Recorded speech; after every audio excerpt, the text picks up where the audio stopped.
time to dive beneath the surface and into the minds and hearts of your favorite celebrities and pop culture icons.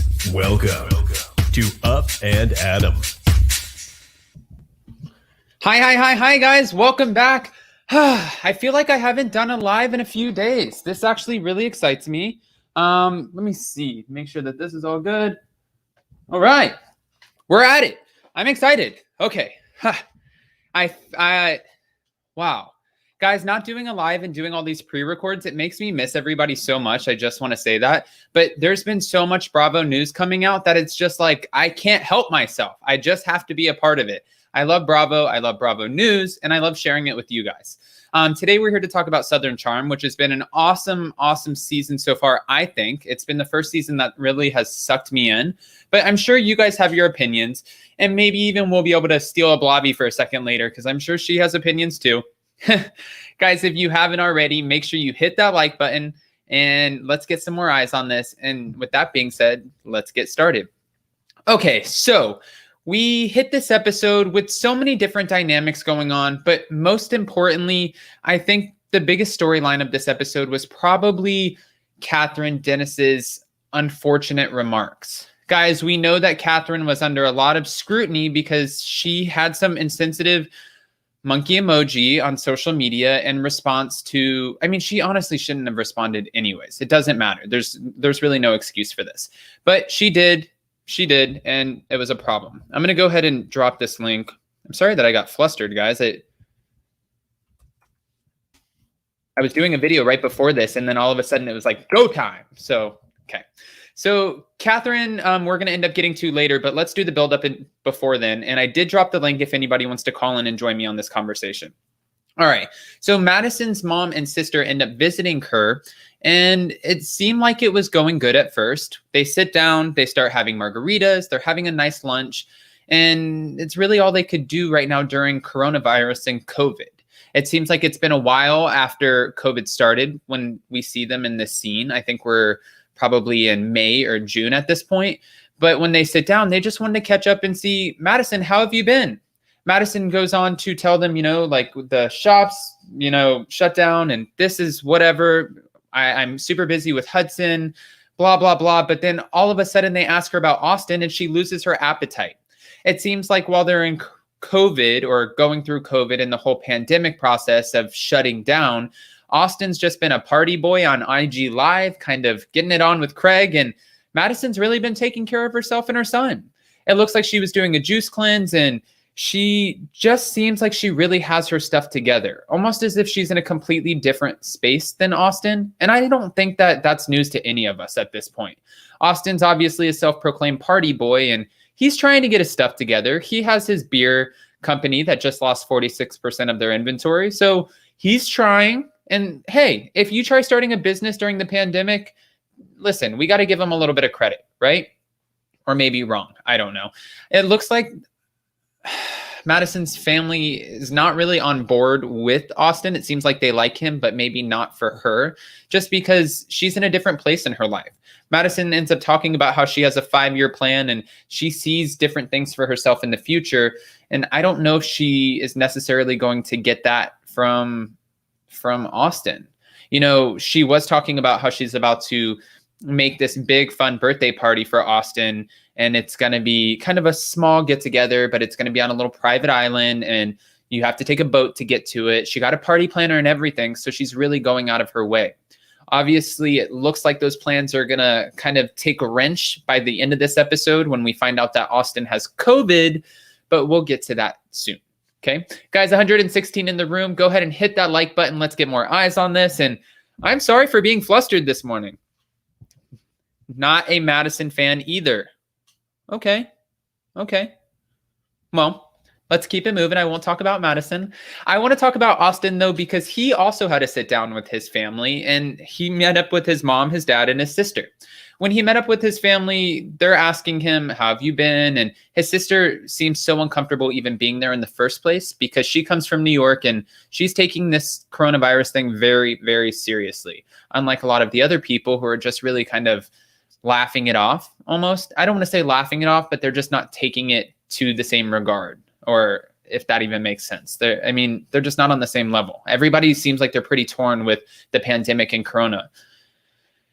And Austen and his sister's one of them. Unfortunately, Austen did end up coming down with Corona, but before that, when he's talking with his family, his mom asked him about Madison. Where do you stand with Madison? He said things have been extremely awkward lately because, you know, he feels like he's just been goofing off and she's really taking it seriously. His dad's like, you laugh that off like it's a joke. It's not a joke. And Austen just kind of in that point, it looked like he didn't know whose side his family was actually on. His sister really gave it to him hard, though. She was like, you know, Madison has a son. Madison is an adult. Madison has a lot of responsibilities, and you either need to grow up or get out. Now, that's kind of harsh coming from his own sister, but I agree with her. I think that she's right. Madison is not just a girl on the side of the road with no responsibilities. She has a son that she loves dearly. She takes full responsibility of all of her, technically responsibilities, including him. And she doesn't have time to play around. For Austen, it seems like that's all he does. I want to keep it moving, though, because Austen's not the only guy in this cast that plays around. It seems like there's a few of them. We end up moving over to Craig, who's having a business meeting with his partner, and his partner is sitting there telling him, Craig, I need you to take this serious. You cannot come down with coronavirus because we have a business to run. Craig's like, I am taking it serious. And then, of course, Shady Bravo does the B-roll footage over here where you see nothing but bottles and boxes from whether it's like White Claw, Truly, whatever. You see all of these things kind of piled up, and it looks like he's taking it super serious. When his business partner was talking to him about their upcoming HSN network, home shopping network, HSN meeting, Craig's like, yeah, I got this. The partner was like, yeah, you got this, but you have to do it on a virtual meeting. You can't do it in person. They're not doing that right now due to the pandemic. Craig looks so bummed. And honestly, in that moment, I thought that they were going to tell him that it was just completely canned, period. It's not canned. So you have to sell it virtually. You can do it, Craig. You sell yourself virtually on TV to us all of the time. I think that you got this. I was kind of laughing, though, in the upcoming episode, we see where Patricia's laughing at how cheap his pillows are. It seems like these guys just can't catch a break with Miss Patricia, ever. Guys, 133 in the room. Go ahead and hit that like button. Let's see if we can get 150. And I guess let's pray for Craig.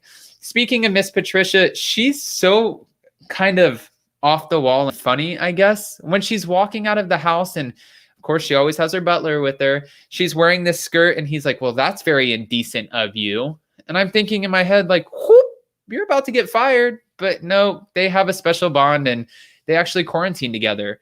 Them and Whitney, they all quarantined under the same house and even socially distanced, but he was dyeing her hair. Miss Patricia really has it made.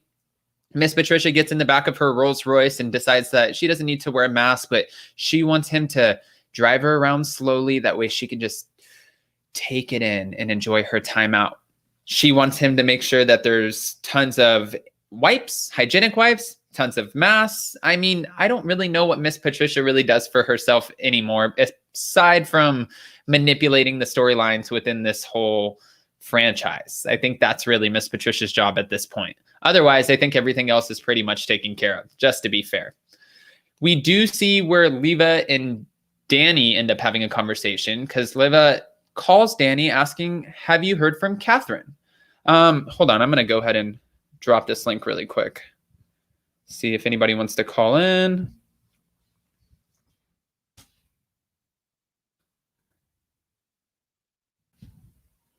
Oh, yes, she was blessed to be quarantined with her son. I agree.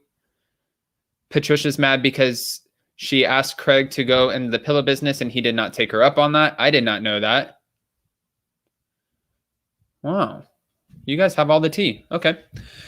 So Leva ends up talking to Danni and asking her, have you spoken with Kathryn? Now, when she reached out and asked her that, you would think that Kathryn would be talking to Danni more than anyone, especially after watching the flashbacks and seeing really how much Danni has been there for Kathryn in the past. Seems like Danni's always really had Kathryn's back, and now at this point, Kathryn isn't really there for her. Now, granted, Kathryn is going through her own mess right now. Self-inflicted mess. but mess nonetheless. And maybe she doesn't want to reach out to anyone. When they were talking, I guess, Danni was a little hurt because Kathryn reached out to Leva asking her kind of for her help. But why? Why Leva? I think that she has her own suspicions as to maybe she's the only friend that she doesn't have who's white. And that's kind of maybe an aggressive assumption, but that's Leva's assumption. And she thinks that Kathryn has dug herself in a hole and she's using her to get back out of it. Now, when they're sitting there talking on the phone, Leva invites Danni to the kind of gathering around this Calhoun monument, which represents slavery and all of these other kind of just a bad time in history. It represents a really bad time in history. And this monument overlooks this line in Charleston where people weren't allowed to cross. So, white people would stay on this side and black people would stay on this side. And I think it's fair that it was time for this monument to come down. It hurts a lot of people's hearts. It triggers a lot of things in people, and it makes sense. Like Leva said, why have these monuments up all over the United States that might stand for something that really hurts people today when they weren't even a part of that time in history? I completely agree with that. So that's exactly what happened. The monument did end up coming down, but Kathryn still has that blood inside of her. She still has that Calhoun blood. Now, should Kathryn be held responsible for her ancestors' actions? I don't personally believe so, because she wasn't a part of that. And she seems like a little out there to be a part of any of that. But should she at least step up to the plate and support the taking down of the statue? Probably. Especially after she just got in trouble for sending a monkey emoji to a radio host that was completely insensitive. Now, when she sent this monkey emoji, everyone was asking her, how do you not understand what you did wrong? And Kathryn's like, I just thought it was funny. I thought I was just kind of like, and did this. It's like, girl, you can't backpedal your way out of this one. But that's exactly what she was trying to do. Leva wants her held responsible, though. And when I say wants her held responsible, she wants Kathryn to step up to the plate and really own, this is wrong. And right now you have a chance to make it right. When they invited Kathryn to come to the Calhoun Monument meeting, she didn't show up and say anything. She didn't put herself out there like she could have. She just said to Leva, that's an ugly statue. I don't care. Almost as if it's just a materialistic surface style thing. And that's probably not the right answer either. Now for Leva, she thought that, I think she just honestly thinks that Kathryn's, I don't want to say the S word, but I just think that she thinks she's silly in the head. Like she doesn't have any common sense of, what's actually going on. And I'm pretty sure that they're basing this on white privilege. Now, when they were sitting around and talking to Danni about this, asking Danni, what are you going to do? Are you going to be friends with Kathryn? It seems like they're kind of gassing her up to get ready to explode. Danni does have her own issues with Kathryn right now because she feels like Kathryn has not once reached out to her during all of this, and she feels like she's just a convenient friend for her. Nobody ever wants to feel like a convenient friend because it just makes you kind of, And for Danni, I feel like it's very telling watching this on screen. Now, we do see in the upcoming episode where Danni finally gets to sit down with Kathryn and talk to her, and Kathryn seems like she didn't really understand why Danni was getting so aggressive or where it was coming from. But for me, I can totally tell you where it's coming from. It's coming from the fact that she feels like she's a convenient friend. She feels like Kathryn does not reach out to her. She doesn't know why she's reaching out to Leva. And she feels like probably that Leva and them gassed her up getting ready to have this altercation. I'm just saying that. This is still a reality show. They still need ratings, and it is what it is, just to be fair. I want to move on, though, because the Kathryn storyline is a little bit depressing, but I know that that's what we use the thumbnail for, but I just want to see how she redeems herself from this. There are a couple castmates in the Bravo franchises this year who have been held accountable for different racial remarks or slurs or indecent behavior because 2020 is a new climate. We're going to see the same kind of storyline play out on The Real Housewives of Dallas with Brandi Redmond because she was also accused of kind of having some insensitive remarks. We also saw it with a few of the other franchises where people were completely canned. We had one franchise on Bravo that lost 4 cast members within I want to say 2 weeks, they fired a bunch of people. It's just like, this is not the year, and nor should there ever be a year where you can, or where you think it's acceptable to say whatever you want that can hurt somebody based off of their culture, religion, skin, anything. It's, 2020 is the year of accountability. But with that being said, that's why I wanted to move on, because this is a really heavy topic. Let's go over to John Pringle. John Pringle seems like he's doing okay with his boys. He has his boys in town, and I do have to say, I'm surprised that John Pringle is as ripped as he is. He's running down the street and his boys are riding the bike. He's just constantly active. We see one little B-roll moment where he's there with Shep and he's walking his dog on the beach, and it seems like he's kind of getting his bearings in Charleston. Now, what I'm so curious about is Miss Patricia thinks that Pringle is such a good match for Madison because I think she thinks that he has the money. Like, he's a grown-up adult who has a little chunk of change. But if you look at John Pringle's house, maybe it's a rental. Maybe, I don't know what it is. It doesn't look like it doesn't scream money. Miss Patricia's house screams money, but John Pringle's house does not.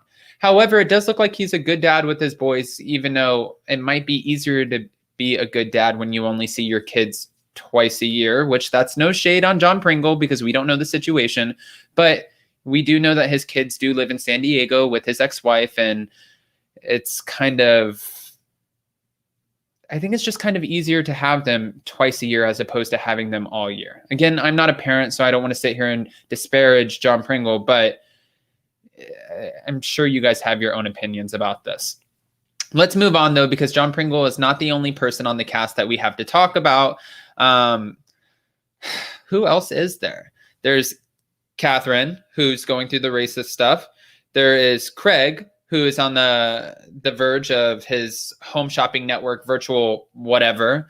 There's Shep, who's kind of getting used to the white picket fence lifestyle with his girlfriend, which we're excited to see him grow. We did have a Blavi who's one of the callers who calls in all the time. I know you guys know exactly who she is.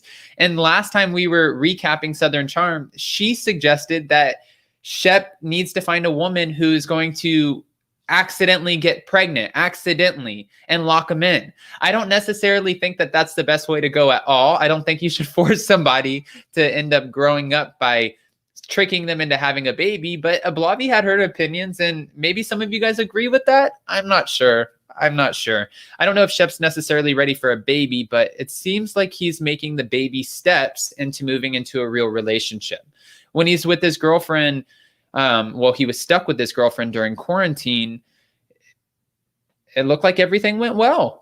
And surprisingly, I'm surprised that they didn't end up breaking up after quarantine, especially with Shep's background. I would have thought that this would have been a complete bust, but nope, definitely wasn't. I think with that being said, finding out that Austen gets coronavirus, Madison gets peeved. I think that we know what's going to happen coming up. Austen ends up getting coronavirus and doesn't understand how he got it. And he Zoom calls Madison, and Madison's like, "Are you kidding me?" She just opened her shop again. She has her boy at home, and she feels like she does not get how he doesn't understand how he would have come down with it. Now, we first learn of Austen potentially getting coronavirus when he's talking to Shep, who's supposed to meet Shep at the gym, ends up bailing out on him, and he said it was due to flu-like symptoms. Now, right after that, we find out that in fact, he did test positive, and that's when he gave Madison the call. Madison didn't seem so sympathetic, though. She seems more like, you put yourself at risk, you put yourself out there, and now you put me, my business, and my kid at risk. But in all fairness, when they did the flashback a few days before that, it seemed like there was 3 or 4 of them riding around on a golf cart, and they were all kind of participating. But for Madison, she's like, you're going to every single bar in Charleston every night. How do you think that you wouldn't have got this? And for Austen, he kind of rebuttals or rebukes with, you've been at your shop every single day. How do you know that I didn't get it from you? So this just goes to show you that this is kind of an immature relationship, only for the sense of Austen should have kind of just ate a little bit of crow on this one. He should have been like, you know what, babe, I'm sorry. You're right. I've been reckless during coronavirus. I haven't been taking it serious. I apologize. I'm going to quarantine and get better. And then we'll talk about this when we get out. But Madison, again, I don't even know if she would have let him have that conversation, if that conversation was even open for discussion, just to be fair. And when we see in the upcoming episode that Madison ends up going to meet up with John Pringle, it just seems like everything's going to go downhill for Austen and Madison. We're going to have to find out, guys. But that being said, I really can't. 214 in the room. Wow, guys, go ahead and hit that like button. With that being said, I really can't sit here and dive too far into Southern Charm. I'm still trying to work my way into this franchise and really get excited about it. It seems like it's a good season so far. Again, I said it's my favorite because it's really the only one that I'm doing start to finish, but there are so many other Bravo shows that I'm excited about, and I'm sorry. There's the Real Housewives of Potomac finale this Sunday, the Real Housewives of Atlanta, we have the Real Housewives of Dallas coming out, New Jersey's wrapping up. I mean, there's so many different other franchises that I normally just get more excited about. Salt Lake City here too, and I know you guys, some of you guys even said you're not feeling Salt Lake City. You have to give it time, guys. We have to learn these women, grow with these women, invest ourselves into their storylines, and kind of weed out who we do and don't like. Because to say that we don't like the whole cast, and I saw that some of you guys were commenting saying that the whole cast of Salt Lake City, they have rough faces and hard faces. It's like, we don't need to do that. That's a little aggressive and kind of nasty, because it's not about what they look like. Technically, they have big hearts. Look at Heather Gay. She's going to be one of the breakout stars of the Real Housewives of Salt Lake City. So just bear with us, and we'll kind of figure out how we feel about it at the end of the season. We also know, though, that Real Housewives of Beverly Hills has shut down for coronavirus. So hopefully they get back into it, because they have some good storylines coming up too. With Erica Jane, Erica Girardi, whatever you want to call her, maybe just Erica at this point, because I don't know how she can be Erica Jane without any of the money, and she's not going to hold the Girardi last name. So she's just Erica by herself. That I'm not throwing shade at her. And the Kathy Hilton and Kyle Richards kind of clash of the ego story, I think that's going to be a great season too.